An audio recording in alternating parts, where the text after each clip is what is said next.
Magandang gabi pong muli. Ako ay nagbabalik. Dahil sabi ko nga sa inyo, mayroon tayong pag-uusapan na nagkakailang senador. Natapos natin si Senator Risa Hontiveros. Ngayon, ang pangalawa nating pupuntusan. Sorry. Pag talaga ako nagsasalita na ano yung lalamunan ko. Second in line is Senator Robin Padilla. Alam na po natin doon sa mga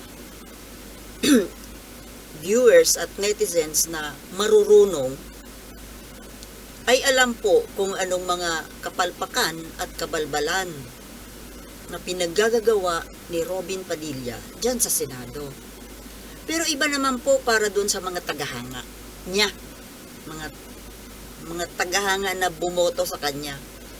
Para sa kanila, walang kapalpakan si Robin. Lahat na ginagawa niya ay okay lang. Ngayon, itong latest speech niya dyan sa Senado ay yung tungkol po sa ROTC. Mandatory ROTC sa mga estudyante. Military training, basic military training. Na ayon po doon sa isang sinusubaybayan ko na political expert, hindi po siya pabor sa mandatory ROTC. Ang gusto niyang mangyari, voluntary. Nako, alam niyo, doon siya mali. Dito ako pabor, dito sa sinabi ni Robin Padilla, kailangan po ang military training ay mandatory. Kahit na nga sa mga imbalido, sa mga walang paa, pilay, may military training din yan. Hindi nga lang siya magmamarcha, kundi at least paghawak, pagpaputok ng baril. Or trabaho sa loob ng opisina. Kung matalino siya, computer expert, meron yan. Still, that's military service. Yung mga gumagawa ng mga intelligence, ganyan-ganyan. Ngayon, ikinumpara po ni Senator Robin yung bansa natin sa mga bansa na mayroong mandatory military training. Kagaya daw ng Singapore, Switzerland, South Korea. Hindi niya nabanggit Israel. Na hindi lang lalaki, pati po babae. At hindi ko lang po alam kung kung anong edad nag-uumpisa, pero ang pagkakaalam ko, batang-bata pa, 12 years old yata, inuumpisahan na sila sa military training. Dahil nga, ang bansa nila ay maraming kaaway. Napapaligiran siya ng mga kaaway. Kaya kailangan laging handa. Ang South Korea naman ay may danger talaga. Yung North Korea at saka China. Siyempre, Singapore. Binabantayan din niya ang kanyang teritoryo at freedom. At binanggit pa niya yung Switzerland na kahit kailan, ang Switzerland ay hindi na-involve sa gera. Totoo po yun. Kasi yung location niya, napapaligiran siya ng mga matataas na bundok. Kaya noong araw kasi ang paglusob by foot, by horses. Kaya mahirap talagang pasukin. Sa panahon ngayon panahon na ng lumilipad na sasakyan, lumilipad na weapon. Kaya hindi kayo nakakasigurado. At ang Switzerland po, napakagaling ng ano niyan. Kita mo yung bodyguard ng Santo Papa, Swiss guards yun. The best in the world. Ngayon, sa issue ng mandatory ROTC, dito po ako agree kay Robin Padilla at kay VP Sara. Okay po ako dyan. Ako mismo, agree ako. Gusto ko, mandatory. Dahil kailangang proteksyonan natin, hindi lang yung teritoryo natin, hindi lang yung bansa natin, kundi ang ating sarili. Paano pag nagkagera? Kung wala kang training, tatakas ka na lang, magtatago sa bundok? Kailangan yung mga basics, alam natin. Yung mga tactics, mga strategies, kung paano ililigtas ang sarili. Pagpapaputok ng baril, or any other weapons. Hindi yung, ang mga kabataan natin ngayon, totoo yung sinabi ni Robin Padilla na nalululong lang sa mga games. Na kung tutuusin, ang mga games na nilalaro nila, gera din. Ragnarok, ML, Dota, kung ano, lahat gera eh. Puro theories. Yamang mahilig yung mga bata sa gera, tutuhanin mo na. Hindi yung, imagination lang. Aktual. Kasi, para sa akin po, ang isang citizen, mula sa pagkabata, kapag yan po ay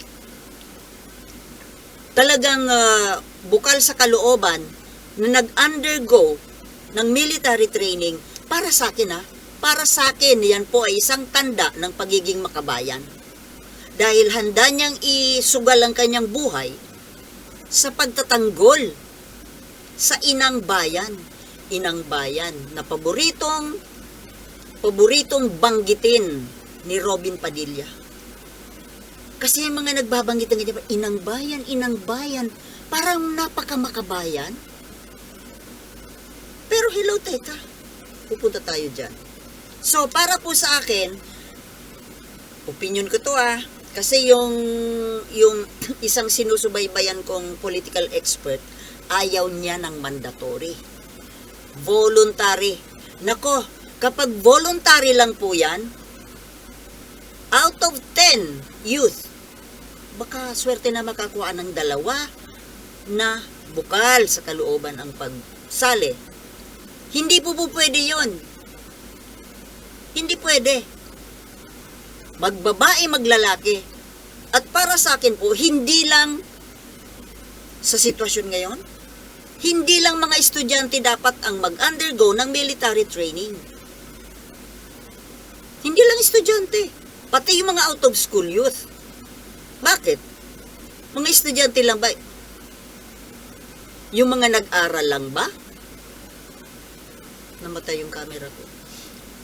Yung mga nag-aral lang ba ang apektado, maapektuhan ng gera?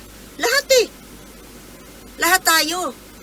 Sa totoo lang, kahit nga yung mga walang alam, kahit na mga misis, yung kaya pang mag-training, kailangan po. Para sa akin hindi lang kabataan. Hindi ka man isabak sa gera, at least kaya mong proteksyonan yung sarili mong komunidad, sarili mong pamilya. Hindi tayo dapat aasa lang sa mga sundalo. Dahil ang sundalo namamatay. Paano pag namatay na lahat yung sundalo natin? O di sino magtatanggol sa atin kung hindi tayo marunong magtanggol sa mga sarili natin? Di ba? Lalo na sa gera, libo-libong sundalo ang namamatay. Kung ako nga po, nung high school, nag-CAT ako. Na kung tutuusin, kinuwento ko na ito sa isang vlog ko, na nung high school ako, nagkasakit ako ng malalang sakit, na na-hospital ako ng 10 days, pagbalik ko ng school, nag-uumpisa na yung CAT. Pwedeng-pwede ako nagpa-exempt, dahil mahina yung katawan ko, ang payat-payat ko. Pero sumali pa rin ako.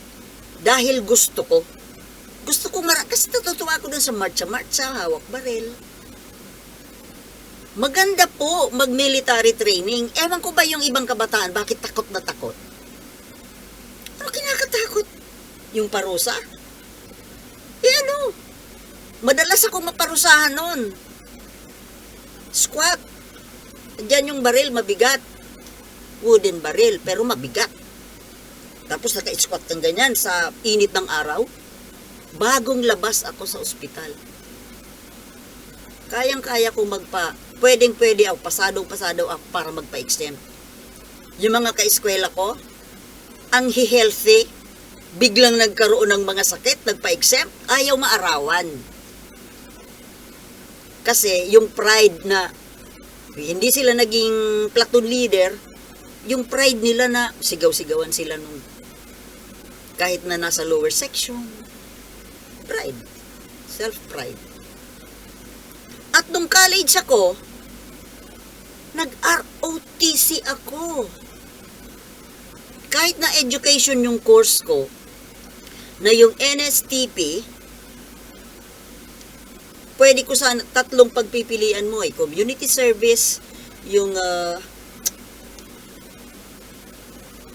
teaching, kalimutan ko na basta yun ang bagay sa akin dahil education ako yung magtuturo sa mga barabarangay, mga kabataan, ganyan, mga out of school, yun dapat kinuha ko. Pero hindi ko kinuha. Ba't ko pa kukunin yan education na nga ang tinitake ko Tinitake ko na yun, inaaral ko na yun sa kurso ko, bakit pa ako pupunta doon? Dito ako sa ROTC. Namamatay ang camera ko. Kaya, yun pong mga takot mag-ROTC, medyo mahina po ang pagmamahal sa bayan. Opinion ko yun. Bahala kayo sa opinion ninyo. Basta para sa akin, yung tumatanggi po na mag-military training, pag nagkagera, magtatago yan sa ilalim ng kama, sa basement. Magtatago ka lang, hindi ka mag-contribute, hindi ka tutulong na iligtas yung bayan mo. Gusto mo ikaw lang ang ililigtas? Kaya sa akin po, okay sa akin ang mandatory. Total, ganun din naman yung mga kabataan nire-recruit ng mga NPA. Tinitraining ng makipaglaban. Just the same. Magpapaturo din lang naman kayo sa mga komunista. Dito na sa gobyerno natin. Ipagtanggol yung bayan. Hindi yung magpaparecruit kayo, magtitraining kayo sa kabundukan para labanan yung gobyerno. Kaya, okay po sa akin yung sinabi proposal ni Robin Padilla na mandatory ROTC. Sa totoo lang, sabi ko nga, hindi lang mga estudyante dapat, kundi pati mga out of school.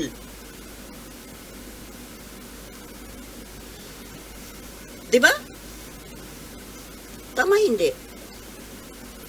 Ano ang dahilan ni Robin na kung bakit kailangang maging handa daw tayo sa pakikipaglaban? Dahil daw, yung bansa natin ay napakaganda ng location at yung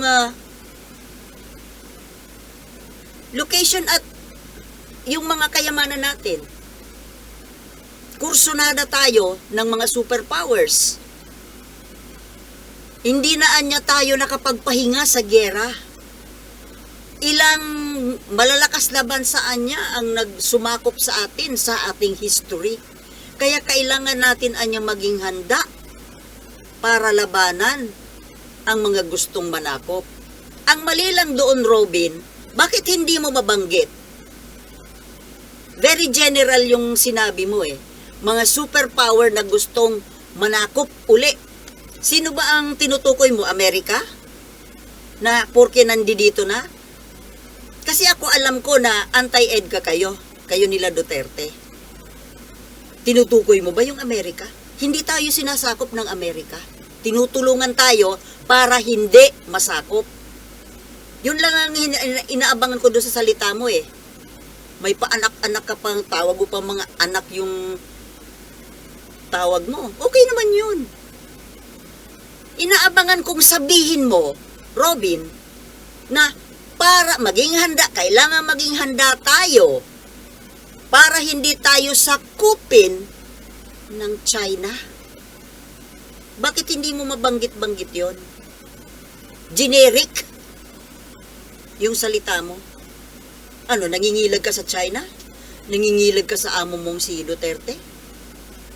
Dahil sa totoo lang, ayaw mong masakop, pero payag ka rin na maging probinsya tayo ng China. Dahil yan ang gusto ng amo mo, di ba? Maging probinsya tayo ng China. Since BFF kayo, amo mo siya, at talaga namang kamping-kampi ka sa kanya, kita mo pinagtanggol mo nga si Duterte, di ba? Na kesyo, kahit kailan, hindi ibinenta at walang balak ibenta ni Pangulong Duterte ang Pilipinas sa China. Bakit ikaw ang nagtatanggol? Bakit hindi siya yayain mo sa microphone? Siya ang magtanggol sa sarili niya. Gusto naming marinig mula mismo sa bunganga niya, hindi galing sa iyo or kay Mijaldea. Bakit hindi mo masabi? Challenge ko sa iyo, Robin. Mag-speech ka uli, kahit dyan sa Senado. Nag-speech ka sa Senado tungkol sa ROTC. At saka doon sa isang, ano yun, graduation ba yun ng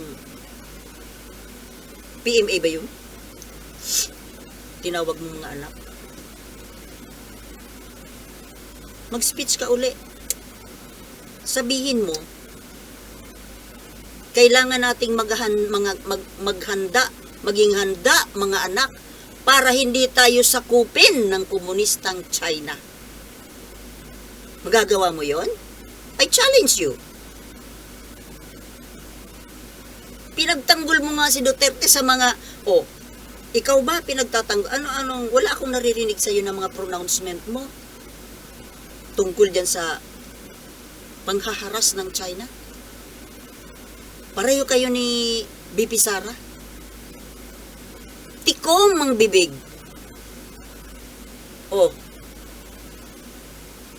Sa totoo lang, Robin, sa susunod ng mga eleksyon, magpapapondo ka sa China.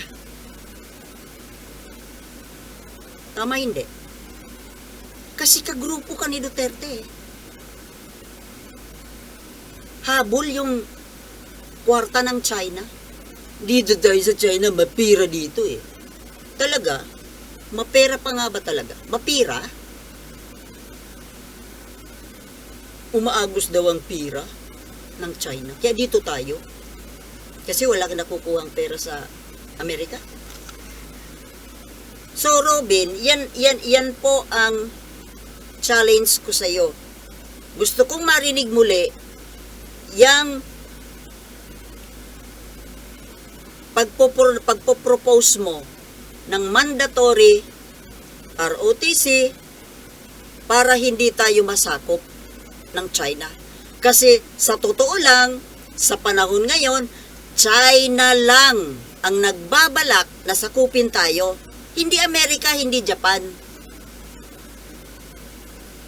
Sabihin nyo, kahit kailan hindi nanakop ang China? O anong ginawa ngayon? Yung bagong mapa. Di ba? Ang dami na niyang kinuha ng mga isla natin sa West Philippines eh. Hindi na nanakop. Balikan mo yung history, para kang si Julie Apdasa eh. Ignorante sa history. Ano? Julie Apdasa. Ignorante sa history ng China. So, Robin ha, aantayin kita.